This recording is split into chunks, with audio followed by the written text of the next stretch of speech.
At the beginning of the movie, we see Ashley video calling Natalie. They talk about a book titled Ashland Falls, which is the name of the town where they both live, and the book is based on this same town. Ashley shares a theory about the town with Natalie, stating that the boundaries have changed and that the town has shrunk. Just as she is about to explain more, a loud knock at her door interrupts her. She checks, but there is no one there. Upon closing the door, the knocking resumes, terrifying her. The next scene shows a family moving into a new house in Ashland Falls. The family consists of Thomas, his wife Maria, and Thomas's younger sister Isabel. The real estate agent Bonnie informs them that Thomas had seen another house for the same price, but it was half the size, and they are getting a much larger house for an unexpectedly low price. Thomas finds it strange, but Bonnie explains that the house has been on the market for 3 years and that the price is negotiable. Isabel comes in, and Bonnie congratulates her on her scholarship. Thomas then mentions that since the house is big, Isabel will have plenty of space to work on her art, assuming she still does that. Upon hearing this, Isabel feels hurt as she received the scholarship for her art. Thomas, being her brother, doesn't know much about her life, nor the reason for the scholarship. The first chapter of the story, from Thomas's perspective, begins. The narrative unfolds in different chapters, each told from the perspective of a character. In the first chapter, Thomas discovers that there was a storm in Ashland Falls and that water started leaking from the ceiling of his house. They had stated that the house had a new roof, which is not true. Thomas takes pictures of the leak and sends them to Bonnie, who was the one who sold them the house. There is no leak in Maria's studio, where she does styling and has a YouTube channel. She owns an old mannequin that Thomas hates. Thomas finds his neighbor Larry outside. During the conversation, Larry informs him that the previous owner of the house is no longer alive. He had taken his own life. Thomas is disturbed by this news. While reviewing the photo he sent to Bonnie, he notices that there is a gun in the picture that was not there before. The next morning, the mannequin is found outside the house, and Thomas, Isabel, and Maria claim that none of them put it there. Thomas goes out to bring the mannequin back and sees Larry again. During the conversation, Larry asks about Isabel's mental health and mentions the car accident that killed their mother. Larry says that many people in the town suffer from mental problems and sometimes make drastic decisions. He mentions a book by Daryl Edwards that might help Thomas understand the town's history. Thomas is confused by this, but Larry does not explain further, casually mentions the name Gardner's friends and says goodbye. Thomas goes to the local library and sees something strange, a pile of books stacked in the middle of the floor. While observing, he notices a girl crying, who warns him not to read the town's books. This girl is Ashley. She talks about truths and asks Thomas not to look for her anymore, urging him to leave the town. Thomas ignores this and goes to the checkout desk where the librarian asks if he is looking for Forest Road. Thomas is perplexed, as he never mentioned anything about Forest Road. He tells the librarian about the pile of books in the library, and she is shocked, although she does not explain why. Upon leaving with the books, Thomas notices a banner from the Gardner's friends on the library's bulletin board and decides he wants to know more about it. At home, Thomas settles in to read a book titled A Brief History of Ashland Falls. A girl named Olivia appears at his door. She is there for piano lessons with Thomas, who is a music teacher. Olivia is a beginner, but as Thomas steps away to fetch water, he hears the piano playing as if a professional were there. Thomas turns around and finds Olivia beside him, and he says it wasn't her playing. Olivia says a strange woman came in and played the piano. They check, but there is no sign of any woman. Olivia, terrified, runs out of the house. At this point in the story, it becomes clear that something is haunting the town. Most people in Ashland Falls refuse to talk about it, pretending that nothing is real, but the signs suggest otherwise. Shortly after, Thomas attends a meeting of the Gardner's Friends Club. Larry mentions that the topics discussed in the meetings are things that most people in town are afraid to mention. The meeting begins, and there is the presence of Molly, the librarian. Molly mentions that the current situation in town resembles that of 1980, causing the older members of the group to stop attending as they are all afraid. Molly says that piles of books have started appearing mysteriously in the library she manages. Larry adds that everyone present at the meeting has been in some way a victim of this influence, whether directly or through a loved one, and this thing attacks people's mental health, leading them to dangerous decisions. Indeed, Ashley was seen in the library recently, and just yesterday she made a drastic decision. Thomas is confused. Upon hearing this, Terrence, One of the group members reveals the truth. They speak of a woman named Helen Foster, who lived decades ago and died. Since then, she haunts the town. Her presence causes widespread panic and psychological distress. Everyone in town knows Helen, but no one wants to talk about her, which is why these meetings are secret. Another man in the group says that Helen can be stopped, but only if they find her old address, 825 Forest Road, where Helen lived in the 40s, but no one knows where that house is or if it still exists. But the group believes that destroying that house may be the only way to defeat Helen. As the meeting continues, Larry notices an open door and upon checking sees the ghost of Helen. The group panics and quickly leaves the building. As they exit, Thomas glimpses a chapel and sees Helen sitting, wearing a black dress. The second part, titled Isabel, now follows the same timeline, but from Isabel's perspective, and also moves the narrative forward a bit. Later, Isabel explores the first floor and records her thoughts on a recorder, uncertain if moving to the town with Thomas was the right decision. Then Thomas enters Isabel's room, and through their conversation we discover she is in therapy. Following her therapist's advice, Isabel keeps audio notes about her daily life. Thomas notices a drawing Isabel made resembling a sketch of the new house, but she says she actually made it a long time ago, which is strange. We also learn that in the past, Thomas left his mother and Isabel to move away in search of a better life, which affected Isabel deeply. Throughout the narrative, we learn that she has recurring dreams about their mother. One morning, Isabel wakes up and hears Thomas and Maria talking. This is the same day as the occurrence with the mannequin outside, creating agitation.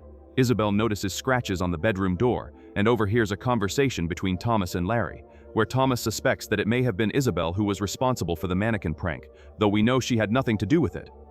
The scene then cuts to the night of the day Thomas attended the friends' meeting. After the meeting, he returns home and finds Isabel playing the piano. Isabel asks where he has been so late, and Thomas reveals he was at the gardener's friends' meeting. At this moment, Maria is not home due to work. During the conversation between the siblings, we notice that Isabel is not mentally well. Upon hearing this, Thomas becomes concerned and questions Isabel about her negative thoughts and whether she is still taking her medication. This irritates her. In the conversation, it becomes clear that Isabel blames herself for their mother's death. Thomas tries to reassure her, reminding her that it was an accident and was not her fault. He suggests it is time to move on, but Isabel gets angry, accusing Thomas of not really caring about the family. She points out that Thomas did not tell Maria about her at first, and that Maria only found out Isabel is his sister 3 months ago. Isabel then retreats to her room. A few days later, Luke, a friend of Isabel's, visits her. He mentions that the gardener's friends group does not discuss gardening, but talks about the town being haunted. Luke explains that a man did something terrible in the library. He took his own life after climbing a pile of books. Since then, many, including Thomas, have reported seeing that pile of books appearing in the hallway of the library. Just then, Maria enters and asks Isabel if she has been in her studio. Isabel replies no and questions what is wrong, but Maria does not answer and leaves silently. Isabel and Luke continue talking, and Luke talks about Helen Foster. In the 40s, Helen had a daughter who was severely bullied at school. Faced with the bullying, Helen began writing letters to the schools and to the families of the children involved, but no action was taken. As a result, Helen's daughter became emotionally devastated and committed suicide. After the tragic incident, Helen was about to lose her home and, in desperation, took her own life with a shotgun. Then the points connect. At the beginning of the movie, Thomas took a picture of the living room and soon after noticed a shotgun in the image. Isabel asks why no one has been able to find Helen's house, and Luke explains that the address 825 Forest Road was legally sealed in the 50s. And in 80, the city council voted to unlock those old maps, but no one knows what happened in the meeting. What is known is that when the meeting started, the room was found locked. 3 council members were inside, along with a woman they believed to be Helen Foster. No one knows what happened after that. One day, Isabel goes to an art gallery with Maria, where they have a chance to connect. During the conversation, we learn that Maria also has a sister, but they are not close. Maria, who is diagnosed with bipolar disorder and takes medication, reveals that Thomas, despite being kind, does not know how to deal with mental health. Suddenly, Isabel hears a scream in the gallery, and an assistant informs that the gallery is closing immediately. Isabel notices a ghostly figure in a painting. Later that night, the lights in Isabel's wardrobe turn on. She turns off the light and removes the bulb, leaving it on the table beside her. But when she lies down, the light turns on again. Isabel sees Helen emerging from behind her. Suddenly, she wakes up and believes it was a dream. The next day, Luke warns his friend that Ashley may have found the place and that everyone knows what happened to Ashley. Moments later, Isabel returns home and finds Maria disturbed. She asks what is wrong, but Thomas enters and says they need to tidy up because he will look for Helen's house. Mentioning Helen visibly shakes Maria. Maria goes to Isabel's room and starts organizing her things when Luke arrives. Isabel says she is going to move to campus because of what is happening in the house. Luke sees a photo of Isabel's mother and insists he found her, which shocks Isabel since her mother passed away some time ago. Luke insists he saw her, and Isabel suggests he might be confusing Maria with her mother, but Luke is sure it was not Maria. At that moment, a loud noise catches their attention, and when they go to check, they find no one. Luke panics and rushes out. As soon as he leaves, Isabel hears a voice calling her name. It is Helen. When Isabel follows the voice, she sees Helen's ghost. Isabel and Maria start running, but the front door is locked. In panic, Maria runs to her art studio while Isabel hides. From her room, Isabel hears Maria screaming. The scene shifts and shows Maria frustrated with Thomas, complaining about something he said, and decides to correct the situation. Maria jokingly mentions that with such a big house at such a low price, they might find a body in the basement. The realtor reassures them that the house is old, but they will not have problems. Days later, Maria is waiting for Thomas when he returns from the library. In the conversation, Maria asks Thomas why he is so interested in the history of Ashland Falls, but he reveals nothing.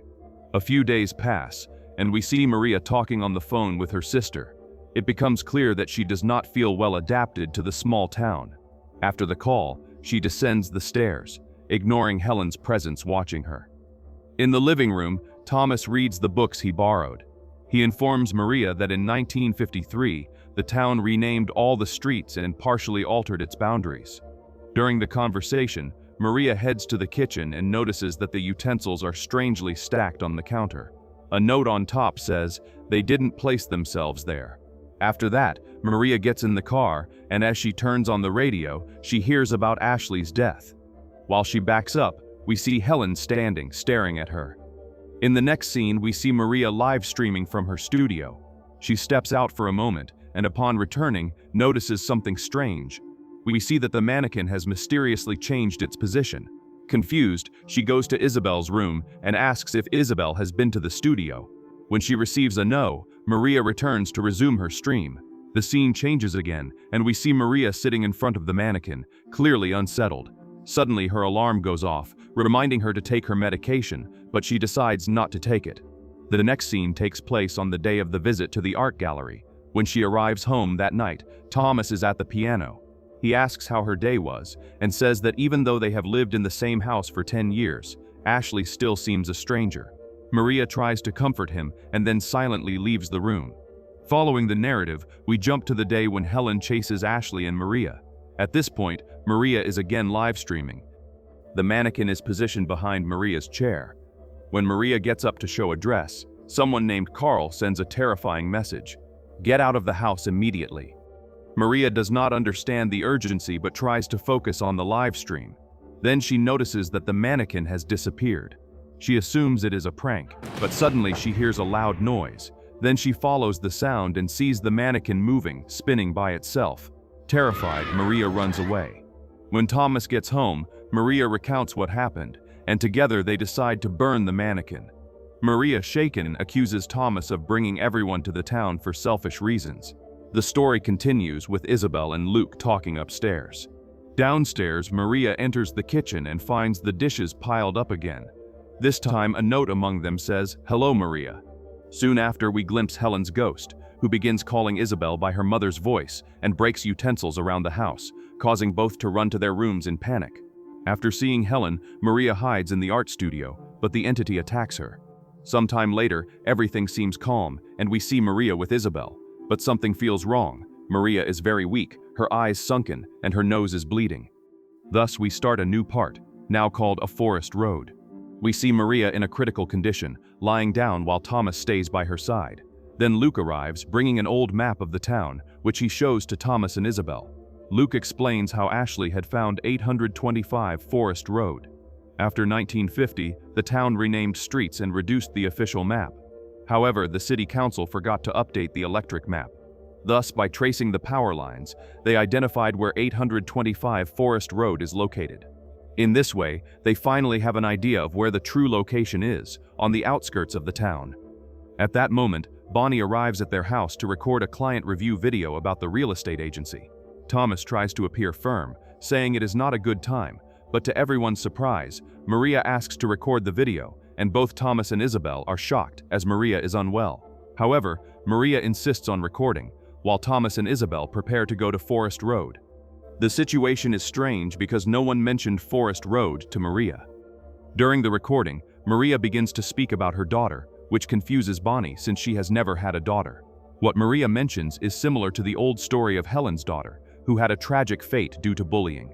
It becomes clear that Maria is possessed by Helen, and Bonnie asks possessed Maria what her daughter's name was. Maria responds that it was Mary. After this, the real ghost of Helen appears and violently attacks the crew and then Luke. Meanwhile, Thomas and Isabel arrive at the town limits and see the road disappearing into the forest. The road is blocked, and they get out of the car and proceed on foot. After delving deeper into the forest, they find an old house and decide to explore it. Inside, Thomas finds a letter that Helen had sent to the parents of the children who bullied her daughter. They discover that Forest Road did not belong to Helen, but to the Clark family, who bullied Helen's daughter. Helen's true house is located on Rose Lane, where Thomas moved. Thomas wants to grab Isabel and leave quickly, but he cannot find her. He then runs to look for her and sees Isabel standing in front of a door with a dark hand resting on her shoulder. This scene is identical to a drawing that Isabel made years ago, symbolizing that in some way she predicted this moment. Thomas rushes to save her, but as soon as he reaches her, the door opens and both are pulled inside, slamming shut and locking them in there.